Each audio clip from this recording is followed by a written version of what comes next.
Glória a Jesus. Amém. Irmãos, a graça e a paz do Senhor. Amém. Muito bom estar aqui com os irmãos e participando de uma festa.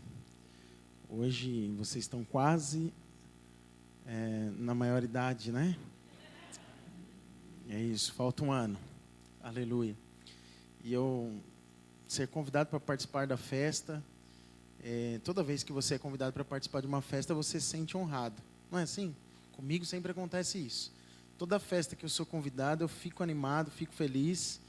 E em algumas festas especialmente, eu me sinto presenteado por poder participar. E eu quero dizer isso para os irmãos. Eu me sinto abençoado por Deus, por participar com os irmãos de mais um ano de vida e uma comemoração de vocês, ser lembrado por vocês para estar aqui, para poder compartilhar algo da parte do coração de Deus para o coração dos irmãos.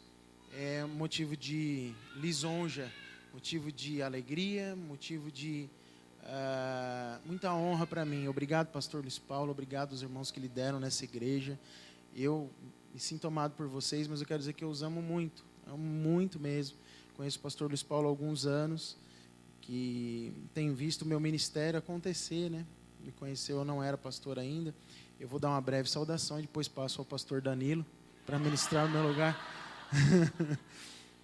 Já estou terminando. Você está vendo como eu estou me sentindo em casa já? Pois é. Mas essa é uma troca constante do pastor Jonas, que é meu sogro, pai do Danilo. Quantas foram as vezes, né, em que ele chamava o Danilo de Rodrigo? Agora você me deu o troco, né? Muitas vezes ele chamava o Danilo de Rodrigo. Ele falou, desse jeito eu vou ficar com a herança, rapaz.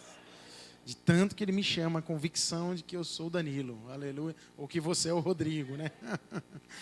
Mas eu amo a sua família, viu, pastor Luiz Paulo? Amo o senhor, pastora Raquel, são amados. Aprendo muito com vocês desde que os conheço. Nós nos relacionamos já há algum tempo num grupo de discipulado de pastores. E eu recebo muito do Senhor através da sua vida. O Senhor é um homem sábio, conhece a palavra, que me edifica, que tem maturidade. E eu louvo a Deus pela sua vida, que tem me edificado há tanto tempo.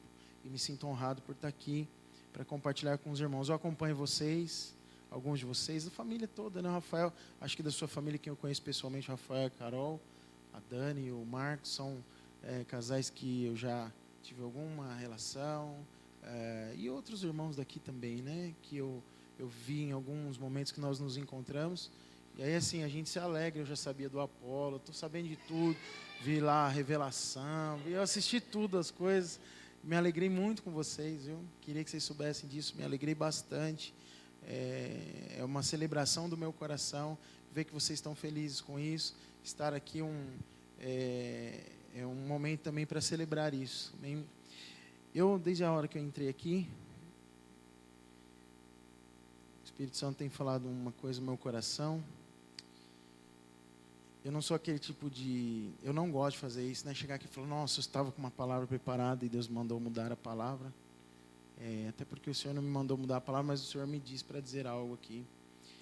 Eu estava lendo e fui procurar na Bíblia enquanto eu ouvia o louvor, era ministrado pelo Senhor, e orava, e eu preciso entregar essa palavra. O Senhor acabou de me dizer que... O Senhor acabou de orar, dizendo que eu não retesse aquilo que o Espírito Santo me conduzisse a falar. Então, antes de compartilhar a palavra que eu preparei, que o Senhor tem falado ao meu coração para compartilhar aqui, eu quero dizer algo da parte de Deus. Eu quero que vocês recebam isso como igreja, mas também na sua pessoa, mas como líderes. O Senhor me levou no livro de Lucas, no capítulo 5, onde os discípulos estavam questionando Jesus. E aí Jesus para a conversa e fala assim, eu vou contar para vocês agora uma parábola. Ninguém pega um pedaço ou um remendo de uma roupa nova e põe numa roupa velha, porque senão perde a velha e não resolve a questão da nova. E ninguém derrama vinho novo num odre velho, porque senão vai perder o vinho novo que se derrama no odre velho, porque vinho novo tem que ser derramado em odre velho. E eu falei, Senhor, o que o Senhor quer dizer com isso? Isso não tem nada a ver com o que eu me preparei para pregar, o que o Senhor quer que eu fale com os irmãos. E o Senhor me disse para dizer para vocês que vai chegar um tempo na vida de vocês em que coisas novas vão acontecer aqui, vocês vão ver. Mas o Senhor disse para eu falar para vocês que circunstâncias vão acontecer que lhes levarão a tomar posicionamentos que vão apontar para a novidade de Deus na vida da igreja. Então, o que o Espírito Santo ministrava ao meu coração, vocês perceberão claramente no Espírito, e percebam isso entre vocês e entre a liderança da igreja, circunstância que lhes farão tomar posicionamentos e tomar decisões dentro da vida da igreja.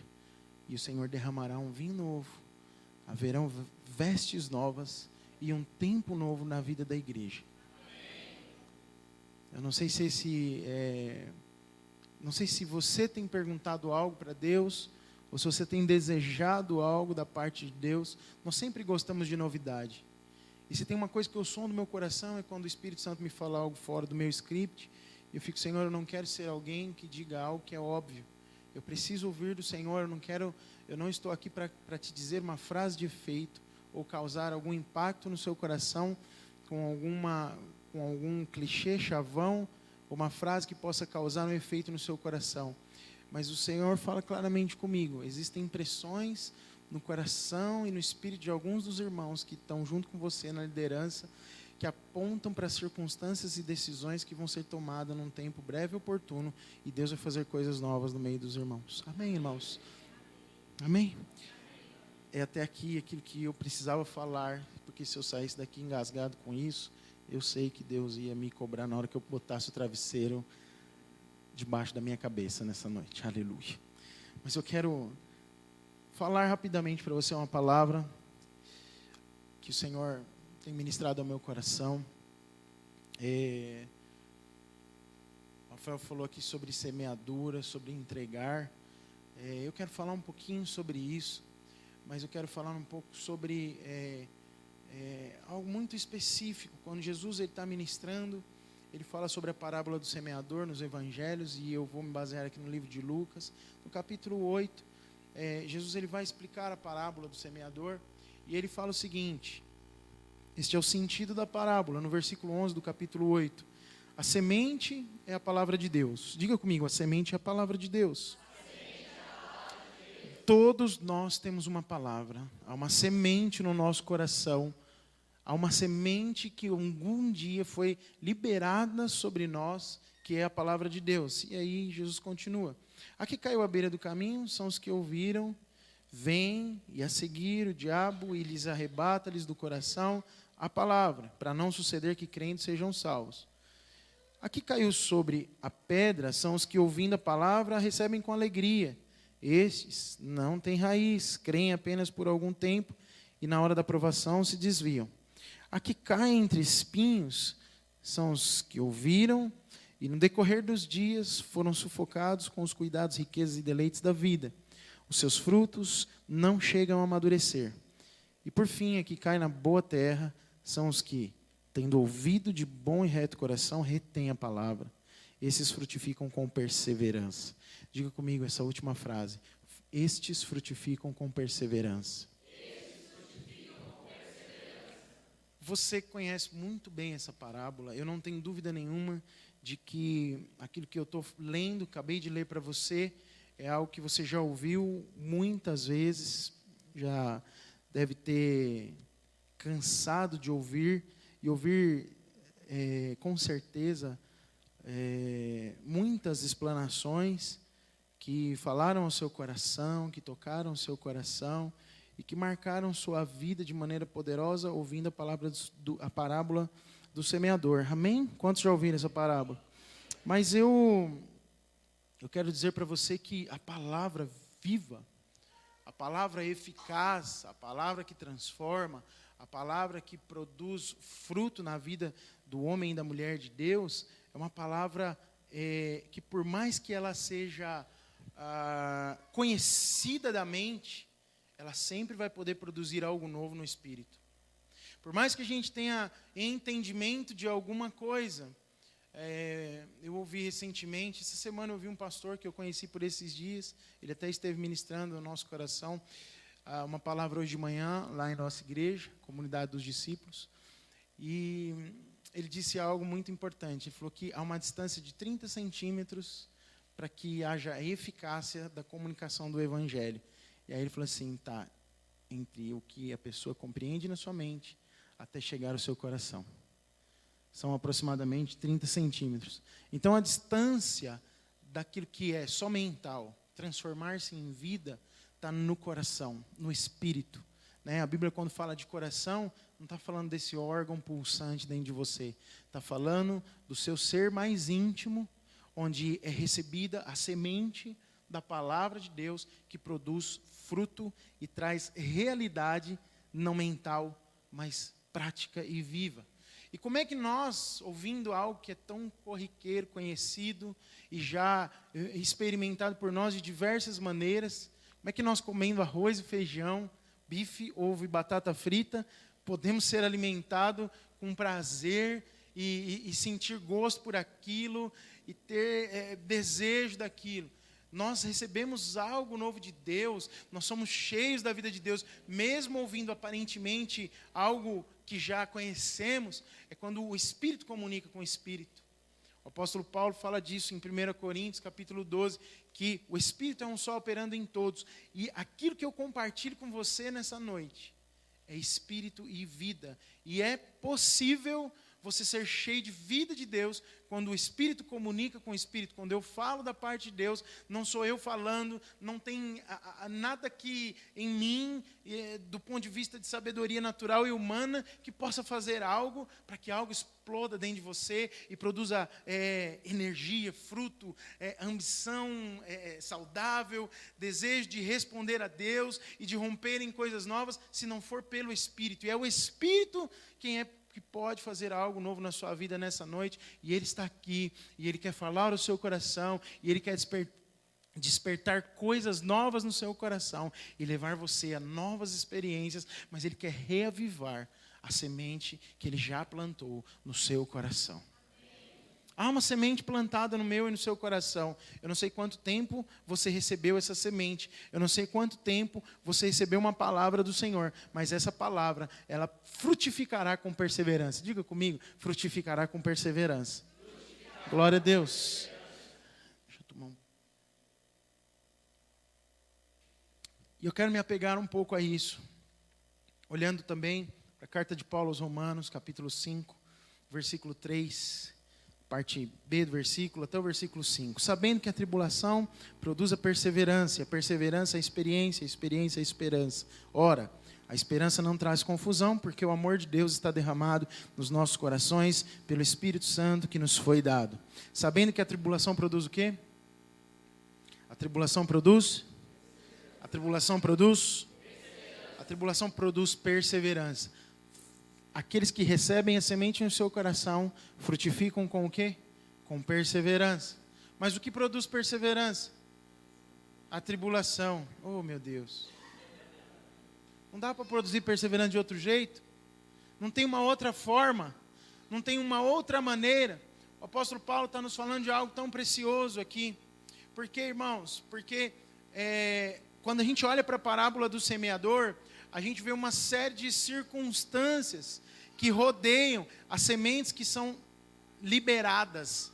E aí Jesus vai explicar essa parábola, e ele fala assim, o coração de muitos, em alguns é como um espinho, de outros como pedra, de outros é como aquele que fica à beira do caminho, se não dá muita importância, e outros é uma terra boa.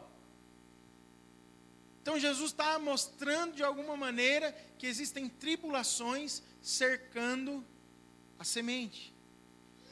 A palavra que Deus liberou um dia sobre a sua vida, e é um sonho do seu coração, e que às vezes parece que nunca vai romper. A palavra que Deus um dia te entregou, aquilo que o Senhor falou com você intimamente, aquilo que você tem guardado no seu coração e você tem convicção, olha, Deus falou aquilo comigo, não foi o pastor, não foi o profeta, não foi a profetisa, foi Deus quem disse aquilo para mim. Mas mais do que isso, aquelas pessoas que eu menos podia esperar, um dia entregaram uma palavra que confirmava aquilo que Deus havia dito diretamente para mim. Mas ela não aconteceu ainda, parece que ela não rompeu, parece que a plantinha nem começou a nascer, parece que o coração não estava preparado. Eu quero dizer uma coisa para você, a palavra que Deus deu para você, ela continua valendo, ela só precisa de uma coisa: superar a tribulação com perseverança, para que você possa colher o fruto daquilo que Deus um dia disse para você.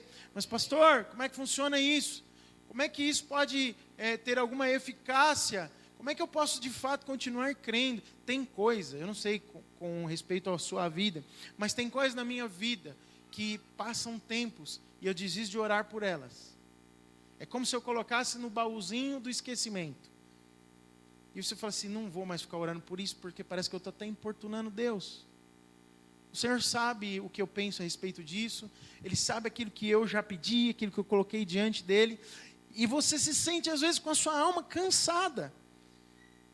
Não sei se alguém já se sentiu assim alguma vez, mas eu quero dizer uma coisa para você: você não é mais ou menos importante do que aquele que está sentado do teu lado, porque por ter sentido-se assim de alguma forma, em algum momento da sua vida. Eu quero dizer para você, o amor de Deus, ele é constante, ele não muda por você, tendo você respondido ou não, tendo você crido ou não, tendo você perseverado ou não, o amor dele é constante, não muda. A Bíblia fala que não há sombra de variação no nosso Deus, ele não varia nem para cima nem para baixo, ele é constante, não mudou, não muda, não mudará, ele continua amando, a palavra dele está de pé, ele não esqueceu de você, mas nós somos afetados diretamente pelas circunstâncias, e o tempo acaba nos incomodando demais, e a gente fica angustiado às vezes, porque palavras que Deus diz não rompem, parece que nunca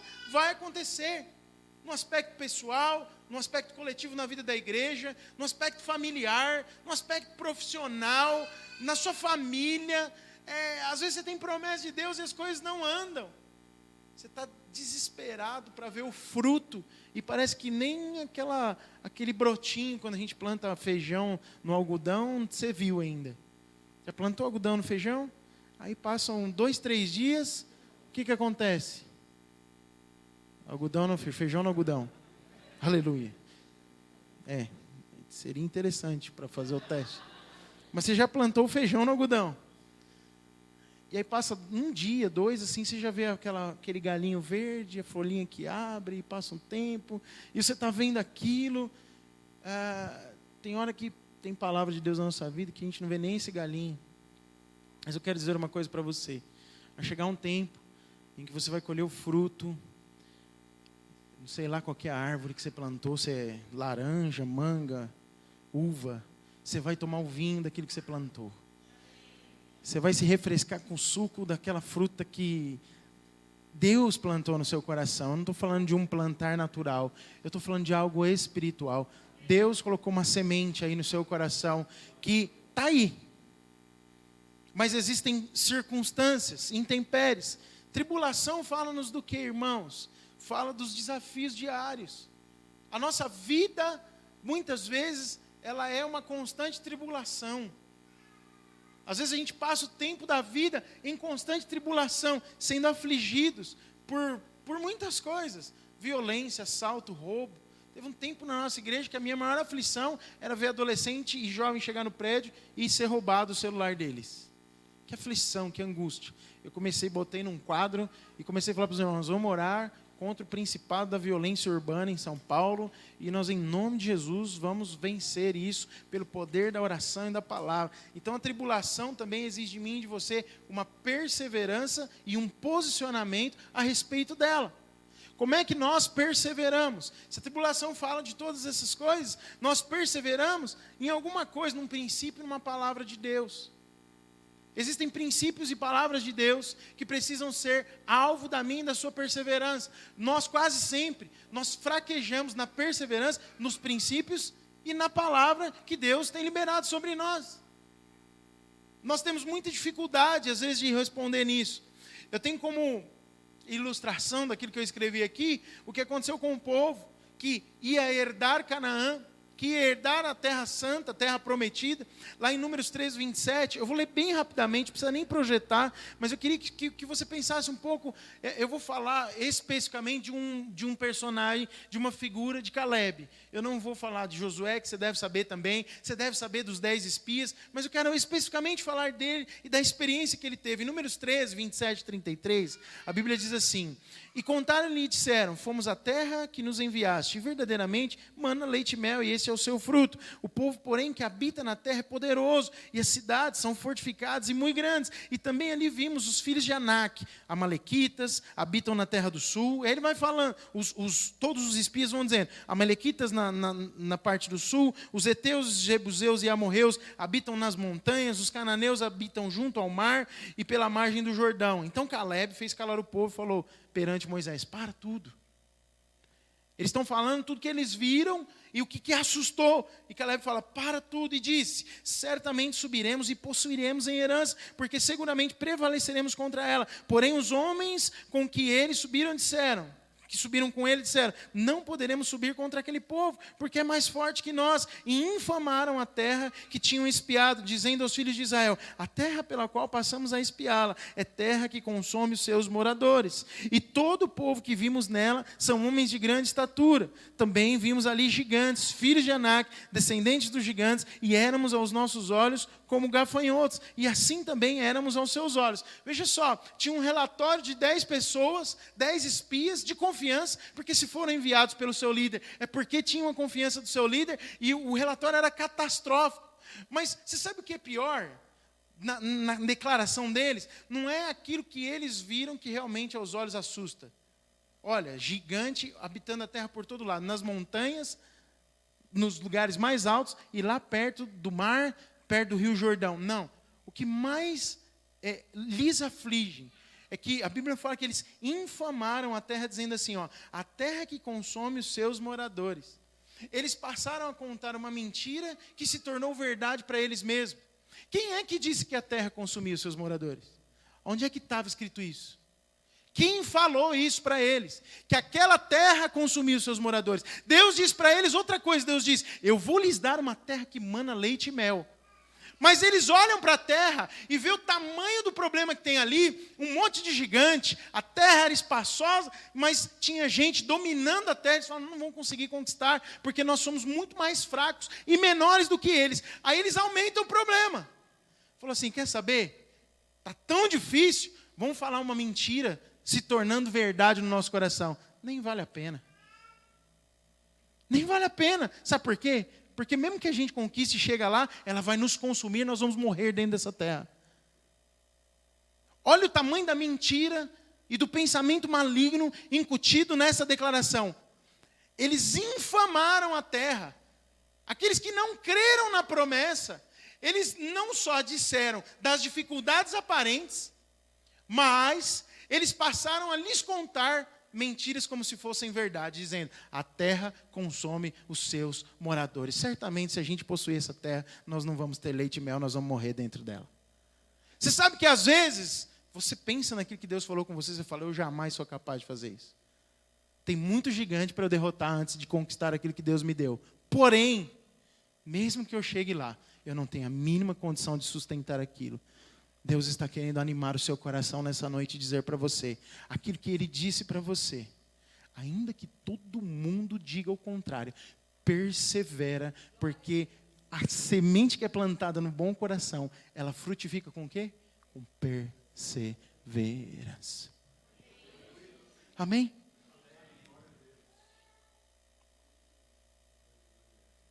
Eles perseveraram. Aliás, poucos deles perseveraram. Mas eu falei para você que perseverar fala de perseverar nos princípios. Às vezes, orar precisa de perseverar. Você ora toda vez que você está afim ou você ora toda vez que você quer se relacionar com Deus mesmo não estando afim? Ah, mas pastor, tem hora que eu não estou afim, né, nem de me relacionar com Deus. Tem hora que você quer ficar no seu canto, quer nem falar com o Senhor. Mas orar é um princípio e é um valor para Deus? É um valor para Deus orar? É um valor para Deus jejuar? É um valor para o Senhor ter relacionamento contigo? Há uns dias atrás eu estava orando, irmãos. e eu não consegui orar. Eu estava muito angustiado com uma circunstância da minha vida. Deve fazer umas 3 semanas isso. Circunstância pessoal, mas que também envolvia algumas coisas da igreja. E eu estava angustiado com aquilo. E eu falei, Senhor, eu não consigo nem orar, não tem palavra para sair da minha boca, eu não estou com vontade. E eu fiquei algum tempo ouvindo Deus. Aliás, tem dia que você fica tentando ouvir Deus. Já passou por isso também ou é só eu? É só lá na Zona Leste, na outra parte da Zona Leste. Nós somos tudo Zona Leste, né? Nós. E eu fiquei desolado aquele dia. Você sabe quando você está tão desolado que você nem lágrima tem? Porque quando você chora, você fala, pô, eu tô bem, né? Chorei, é porque o Espírito veio.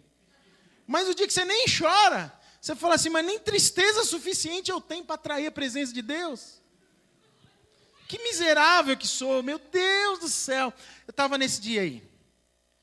Nem chorar, ficava ali andando de um lado para o outro. Falei, que coisa ruim que eu estou sentindo. E o Senhor falou comigo, persevera. Sabe por que você tem que perseverar? Porque é um valor para mim me relacionar com você. Tem valor para mim. Eu fui tão constrangido naquele dia pelo Espírito Santo.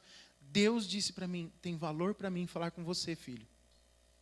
Tem valor para mim me comunicar com você intimamente, sem nenhum interlocutor. Tem valor para mim falar ao teu ouvido e ouvir a tua voz. Eu falei, Senhor, eu preciso perseverar. Eu não dou conta de fazer isso sozinho, não estou conseguindo, porque isso tem entristecido meu coração. E o Senhor falou assim, todos os dias que você parar, não importa o tempo que você tenha para dispor a respeito disso, isso é um valor para mim, dos meus valores eu não abro mão. Se você não abrir, eu não abro também, não, então nós estamos juntos. Eu falei, uau. Deus falou claramente assim comigo. Tem dia que eu falo assim, a minha oração é essa, conversa mesmo, aberta com o Senhor. E eu comecei a perceber, uau, tem valor em orar, tem valor em jejuar, tem valor em dedicar tempo para ler a palavra e orar a palavra. Pegar um texto bíblico e orar aquilo que está escrito na Bíblia e começar, mesmo que a circunstância esteja amontoando sobre a minha cabeça, eu preciso perseverar nos valores de Deus, porque quando eu persevero nos valores de Deus, as tribulações, elas vão passando. Escreve uma coisa que eu estou te falando aqui, tribulação é passageira. A perseverança que você tem a respeito de uma tribulação, ela também é passageira. E quanto mais você persevera a respeito de uma tribulação que você tem passado, você vai criando casca grossa e Deus vai te dar experiência a respeito daquilo que você está vivendo. O que o apóstolo Paulo disse lá em Romanos capítulo 5, versículo 3 e B que lemos? E a tribulação produz a perseverança faz o quê? Produz a experiência. É impossível ter experiência sem perseverar. É impossível ter experiência com Deus se você não perseverar no que é valor e princípio para Deus. Quando nós somos ofendidos por alguém, precisamos perseverar no amor ao próximo. Quando nós estamos sem recurso financeiro, nós precisamos perseverar em dar os dízimos e as ofertas. Eu ouvi um testemunho, não canso de contar esse testemunho. Alguém disse assim, isso é testemunho de verdade, tá bom? São 2, na verdade. Um é triste, o outro é testemunho. O triste é o seguinte, alguém disse assim, eu não posso dar o meu dízimo, quanto mais nenhuma oferta eu posso dar, porque se eu der o dízimo, a oferta, eu não vou ter dinheiro para comprar o gás, nem para fazer a comida para minha família. Então eu prefiro comprar o gás, para que os meus filhos tenham que comer, e eu tenho certeza que Deus vai compreender isso. Ok? Isso é um ponto de vista, é uma forma de agir e de responder diante de uma tribulação. Ok? Mas eu ouvi um testemunho de alguém que dizia assim, eu estava numa situação em que eu não tinha dinheiro nem para comer. Não tinha para o gás e nem para comida. Nem para conta de luz e nem para conta de água. Mas eu recebi o dinheiro e resolvi dizimar daquilo que eu recebi, deixando alguns compromissos atrasados. E no dia seguinte o Senhor me deu 3 vezes aquilo que eu tinha dizimado. Alguém perseverou num princípio e teve uma experiência que quem não persevera não tem. Você está me entendendo? Você só pode ter experiência se você decidir perseverar naquilo que tem valor para Deus, naquilo que é um princípio espiritual, porque nós muitas vezes queremos as experiências, mas não temos disposição de perseverar naquilo que tem valor para Deus e naquilo que é um princípio para o nosso Deus. Por isso que Paulo disse, a tribulação produz perseverança, e a perseverança desemboca numa experiência. Aleluia! É muito interessante que lá em Números 14, já bem mais adiante na história, a Bíblia diz assim, e que todos os homens que viram a minha glória e os meus sinais, que fiz no Egito e no deserto, e me tentaram estas 10 vezes, e não obedeceram a minha voz, não verão a terra de que seus pais jurei, e nenhum daqueles que me provocaram haverá. Porém o meu servo Caleb, diga comigo, o meu servo Caleb. E aí a Bíblia continua, porquanto houve nele um outro espírito e perseverou em seguir-me. O que Caleb fez? Perseverou em seguir quem? O Senhor.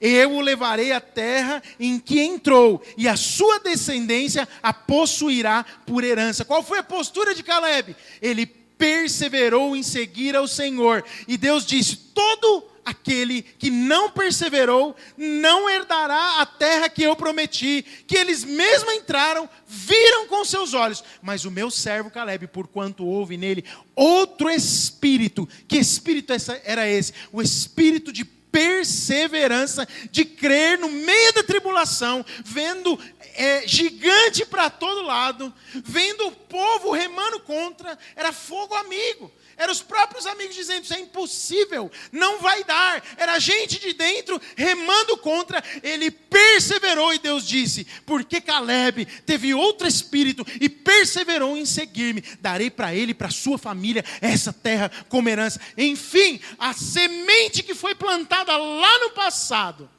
no coração dos pais de vocês, será colhida por alguém que decidiu crer e perseverar naquilo que eu mesmo plantei. Esse é o Deus que faz. Aleluia. Glória a Deus. E eu fico tão maravilhado. Eu já estou quase para terminar. Falta só mais uns 39 minutos, fica tranquilo.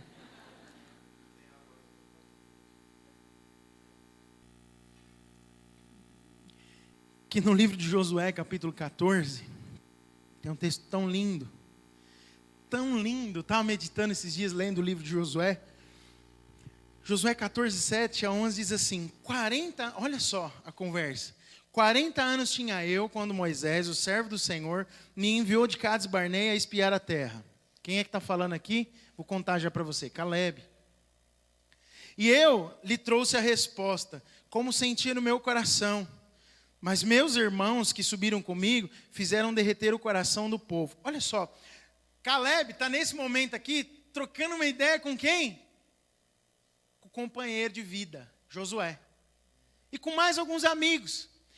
E sabe que momento é esse aqui? Josué 14 mais ou menos. Eles já tinham passado por algumas poucas e boas. Dentre elas aquela que você sabe das musiquinhas que nós conhecemos de algum tempo. Vem com Josué lutar em Jericó. Josué capítulo 7, mais ou menos no capítulo 7, Deus dá uma estratégia completamente mirabolante, maluca. Toca a trombeta, grita, rodeia a cidade 6 vezes. Na 7ª vocês vão gritar, o muro vai cair e eu vou dar para vocês Jericó. Eles conquistam Jericó, mas tem no meio disso tudo, até chegar aqui nessa conversa com Caleb, a perda de uma batalha em Ai, porque não fez aquilo que era para ter feito. Enfim, eles já tinham passado muita história, mas antes disso, é muito tempo no deserto, é espiar a terra, é ver, é crer. E aí ele chega nesse momento. Irmãos, como eu fui tocado pelo Espírito vendo isso. Caleb está falando aqui, olha, eu tinha 40 anos. Josué, irmãos, eu imagino que ele estava com alguns irmãos conversando. E o Senhor me enviou de Cades Barneia a espiar a terra. Ele trouxe a resposta, como sentia no meu coração. Como é que ele trouxe a resposta, irmãos? Como ele viu a terra? Não, eu lhes trouxe a resposta como eu sentia no meu coração, porque no coração havia sido plantada uma semente da parte de Deus. Eu não falei a resposta que eu tinha para Moisés baseada no que eu vi, mas eu lhe dei uma resposta conforme eu sentia no meu coração. E ele continua. Mas meus irmãos que subiram comigo fizeram derreter o coração do povo. Eu, porém, o que eu fiz? perseverei em seguir ao Senhor, o meu Deus. Por que ele perseverou? Porque tinha uma semente plantada no coração. E ele, 45 anos depois, ele estava lembrando daquilo, falando com Josué. Você consegue se transportar uns 40 anos para frente e pensar como é que vai ser? Eu achei tão linda a sua ilustração, Rafael. No começo eu não estava entendendo. Eu falei, o que ele está falando aí? Que o Apolo com 15 anos vai casar? E aí ele falando dessa conversa que ele teve com Deus. E aí quando você começou a falar, o meu coração tremeu. Eu falei, para que eu tive meu filho? O Senhor sabe o desejo do meu coração. Os meus filhos estão chegando na adolescência. Um faz 14, outro faz 12 anos. E um dia Deus falou comigo, com a minha esposa, que eles sairiam muito rapidamente perto de nós. Dá um tremor no coração, rapaz, ouvir isso. Aí eu fico tentando me transportar só 10 anos para frente. E ficar pensando, o que eu vou falar para o pastor Danilo daqui 10 anos?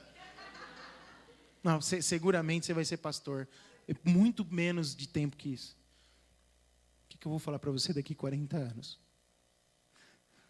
Vou olhar para você e falar, um dia o Senhor me trouxe. E eu senti algo no meu coração. Um dia a gente estava nessa circunstância. Mas havia uma semente plantada no nosso coração. Um dia as tribulações pareciam que iam nos fazer sucumbir. Mas nós decidimos no coração perseverar em cima de uma semente que havia sido plantada no coração, que produziu a experiência. E ele estava falando, já pensou, lembra de Jericó?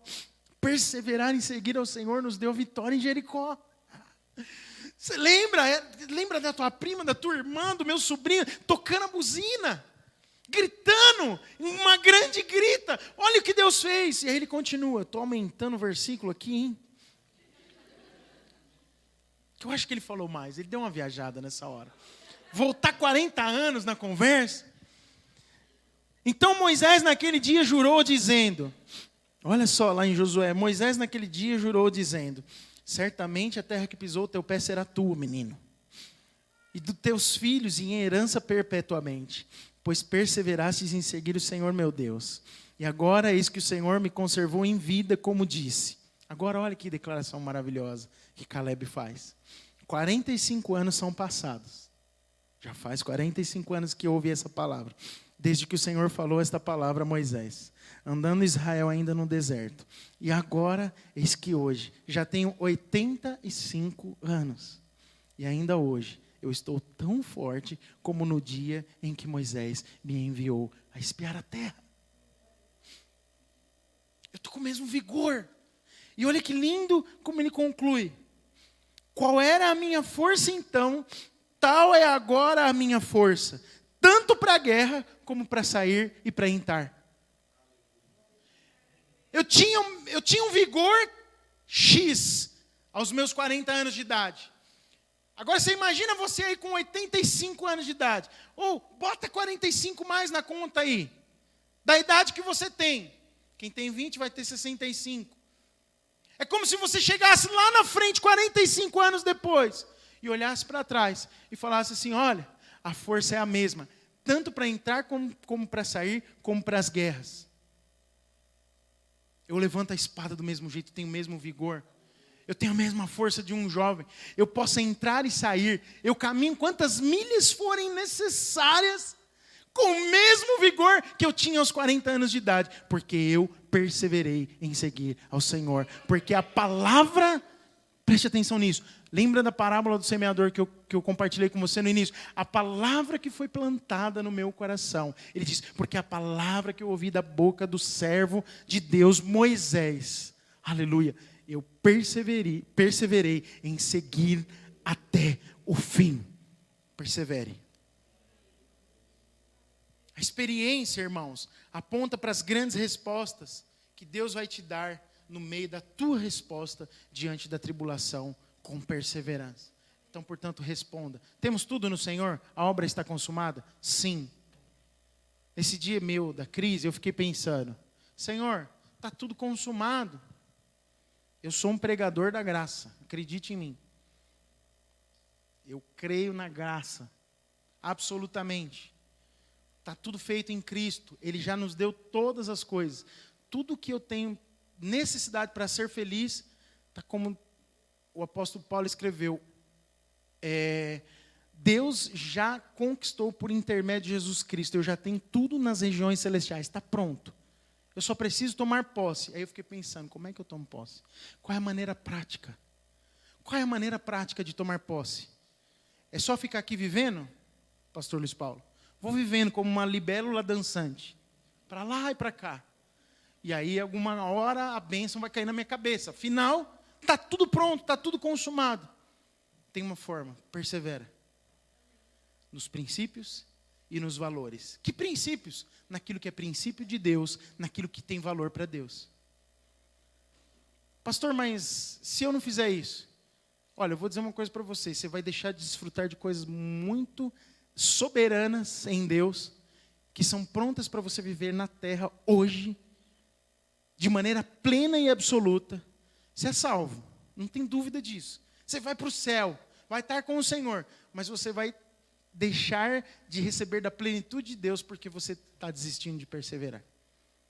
Persevera. Diga para a pessoa do seu lado assim, eu não falei nenhuma vez isso hoje, diga para a pessoa do seu lado, né? Diga para a pessoa do seu lado, persevera, irmão. Diga para o outro do lado, persevera, irmã. Perseverar, além de te levar a ter experiências e conquistar, é chave espiritual para que você tome posse de tudo aquilo que Jesus já conquistou na cruz do Calvário por você. E o apóstolo Paulo termina dizendo que a experiência gera o que, irmãos? A esperança. E a experiência é a esperança. A experiência produz a esperança. E na esperança não há confusão, porque o amor de Deus é derramado nos nossos corações pelo Espírito Santo. Aleluia. O que faz nos perseverar? Olhar para frente e olhar para o amor. Olhar para frente e olhar para o amor. Que esperança é essa? É a esperança naquilo que não se vê. Esperança aponta para as promessas. E a promessa de Deus para a sua vida, ela está de pé. Tem uma palavra de Deus, tem uma semente plantada no seu coração. Davi tinha uma promessa de Deus. Qual era? O reino de Israel. Ele passou por muita tribulação até chegar nela, mas ele colheu aquilo que Deus tinha para ele. Josué e Caleb tinham a terra de Canaã como promessa para a sua vida, mas eles perseveraram. As promessas de Deus são a nossa esperança. 1 Coríntios 13 diz o quê? Permanecem 3 coisas, mas 3 virtudes da vida cristã. Diga comigo, 3 virtudes da vida cristã. A esperança, a fé e o amor. Mas qual é o maior desses? Diga comigo, o amor. Diga mais forte, o amor. Glória a Deus. O amor é derramado nos nossos corações por causa de quê? Da esperança. Não há confusão na esperança. Por que não há confusão? Porque nos sentimos amados. Quando nós passamos pela tribulação de maneira perseverante, nós não nos sentimos confusos diante das circunstâncias. Por quê? Porque a esperança que é derramada no nosso coração aponta claramente para um Deus que nos ama e o amor é derramado pelo Espírito, portanto, nós temos fé para crer nas promessas. Você me entende? A esperança produzida no seu coração, ela é fruto do amor de Deus sobre a sua vida. E esse amor é capaz de te fazer alguém perseverante. É só por causa do amor que nós conseguimos perseverar. Quando entendemos plenamente o amor de Deus, isso vira um ciclo virtuoso. Entendemos o amor, perseveramos diante da tribulação. Isso gera em nós experiências que vão desembocar, produzir a esperança no nosso coração sem confusão. Eu quero ler mais um texto para você meditar aqui, 2 Coríntios, que é poderoso. 2 Coríntios 1, 18 a 20 diz: todavia, como Deus é fiel, nossa mensagem a vocês não é sim nem não. Diga, não é sim nem não. Pois o Filho de Deus, Jesus Cristo, pregado entre vocês por mim e também por Silvano e Timóteo, não foi nem sim nem não. Diga, não foi nem sim nem não. Mas nele sempre houve sim. Nele quem? Em Cristo. Sempre houve sim. Pois quantas forem as promessas feitas por Deus, tantas tem em Cristo o sim. Por isso, por meio dele, o amém é pronunciado por nós para a glória de Deus. Toda a promessa que nós temos da parte de Deus, temos em Cristo o sim e o amém. Para a glória de quem? De Deus, o Pai. Quando você pensa nisso, o seu coração é banhado de amor.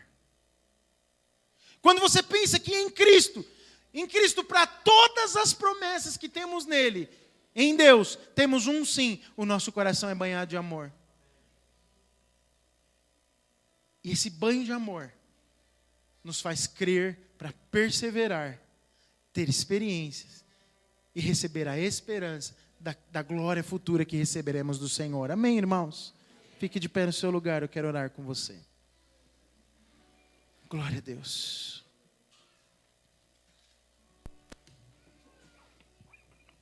Glória a Jesus. Feche seus olhos por um instante.